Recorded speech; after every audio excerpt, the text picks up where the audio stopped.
இப்ப நம்ம தமிழ்நாட்டுல ரொம்ப பழமையான ஒரு கோயில்னா எல்லாரும் நினைச்சுப்போம் நம்ம தஞ்சை பெரிய கோயிலா இருக்கலாம், இல்ல கங்கை கொண்ட சோழபுரம். கங்கை கொண்ட சோழபுரத்துக்கு முன்னாடிதான் தஞ்சை பெரிய கோயில். ஆனா தஞ்சை பெரிய கோயில் கட்டிய ராஜராஜ சோழன் அவர்கள், அந்த ராஜாவே ஒரு கோயிலை பார்த்துதான் கட்டியிருக்காரு. அந்த கோயில் எங்க இருக்குன்னா பன்ருட்டி கடலூர்ல இருக்கு. பன்ருட்டி பகுதியில் இருக்கக்கூடிய இடத்துல திருவதிகைன்னு ஒரு இடம் இருக்கு.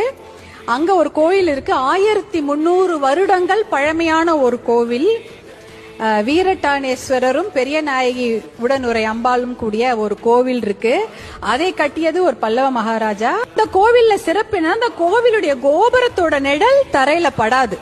அதை பார்த்து விட்டுதான் ராஜராஜ சோழன் என்ன சொல்றாரு, நானும் இத மாதிரி ஒரு கோயில் கட்டுவேன், அது மிகப்பெரிய பிரம்மாண்டமான கோவிலாக இருக்கும், ஆனால் அந்த கோவிலுடைய கோபுர நிழல் தரையில படக்கூடாது அப்படின்ற விஷயத்தை எடுத்துட்டு போய் தான் அவர் அங்க தஞ்சை பெரிய கோயில கட்டுறாரு.